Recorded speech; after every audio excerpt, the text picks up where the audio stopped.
আল্লাহ রাসূল বলছেন তিন শ্রেণীর মানুষ জান্নাতে যাবে না। এক, এবার চলেন সুদের বিবরণ রাসূল সাল্লাল্লাহু আলাইহি সাল্লাম কি বলেন। জাবের রাদিয়াল্লাহু তাআলা আনহু বলেন, লানা রাসূলুল্লাহ সাল্লাল্লাহু আলাইহি সাল্লাম আকালার রিবা ওয়া মুকিলাহু ওয়া কাতিবাহু ওয়া শাহিদাইহি। যারা সুদ খায় তাদের উপরে অভিশাপ, যারা সুদ দেয় তাদের উপরে অভিশাপ, যারা সুদের সাক্ষী থাকে তাদের উপরে অভিশাপ, যারা সুদ লেখালেখি করে তাদের উপরে অভিশাপ। এদেশে এমন কোনো ইন্স্যুরেন্স নেই, এমন কোনো ব্যাংকিং ব্যবস্থা নেই যেটা সুদ মুক্ত রয়েছে।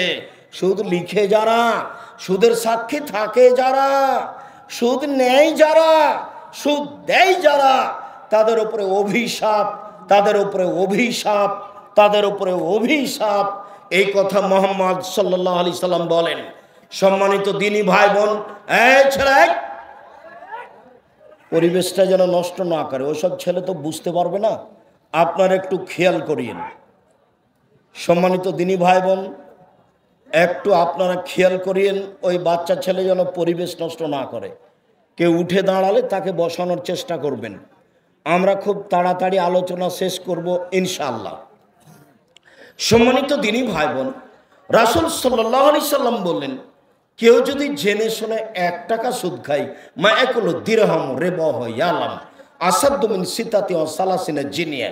কেউ যদি জেনে শুনে 1 টাকা সুদ খায় তাহলে 36 বার জেনা করে যত পাপ হবে, 1 টাকা সুদ খেলে তার চেয়ে বেশি পাপ হবে। এবার আল্লাহ রাসূল ভাষাগতভাবে নিচে নামতে লাগলেন। ভাষাগতভাবে নিচে নামতে নামতে বলছেন, পৃথিবীর মানুষ শুনে রেখো, আর রেবা সাবুনা জুজান, সুদের পাপের 17টি ভাগ রয়েছে, ছোট থেকে বড়, বড় থেকে ছোট।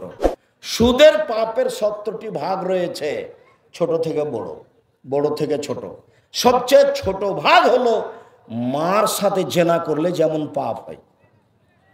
নেও এবার আল্লাহ রাসূল এইভাবে কোনো পাপের ভাষা উল্লেখ করেন না। মদ মহাপাপ, কেউ যদি একবার মদ খায় তাহলে 40 দিন তার নামাজ কবুল হবে না, এ কথা মুহাম্মদ সাল্লাল্লাহু আলাইহি সাল্লাম বলেন। কিন্তু ভাষা এরকম নয়। কেউ যদি একবার মদ খায় তাহলে 40 দিন আল্লাহকে নিজের দিকে করতে পারবে না। মদের পাপের ভারাত্ম বেশি, কিন্তু সুদের পাপের ভাষা কঠিন। রাসূল সাল্লাল্লাহু আলাইহি সাল্লাম বলছেন, কেউ যদি মদ খায় তাহলে সরস্বতী, ভগবতী, কালী, দুর্গা এদের পূজা করলে যেমন পাপ হয়, মদ খেলে তেমন পাপ হয়। মদের পাপের ভাষা এমন নয়, তবে ওর পাপের মান ভারী। আল্লাহ রাসূল বলছেন 3 শ্রেণীর মানুষ জান্নাতে যাবে না। এক,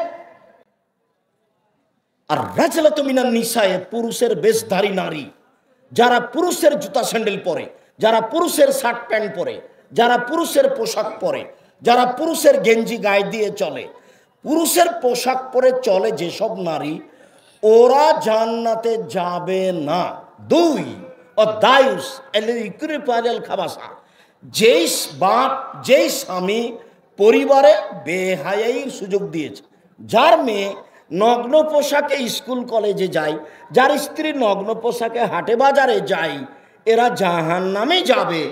এই কথা মুহাম্মদ সাল্লাল্লাহু আলাইহি সাল্লাম বলেন। তিনি 3 নম্বরে বলেন, নিয়মিত নেশাদার দ্রব্য পান করে যারা, তারা জাহান্নামে যাবে। হ্যাঁ, নেশাদার দ্রব্য পান করে যারা, তারা জাহান্নামে যাবে, এ কথাই ঠিক। তওবা করলে যাবে না, এটাও ঠিক ইনশাআল্লাহ। কিন্তু তার পাপের মানটা এরকম নয়। মায়ের সাথে জেনা করার সাথে উল্লেখ করা হয়নি।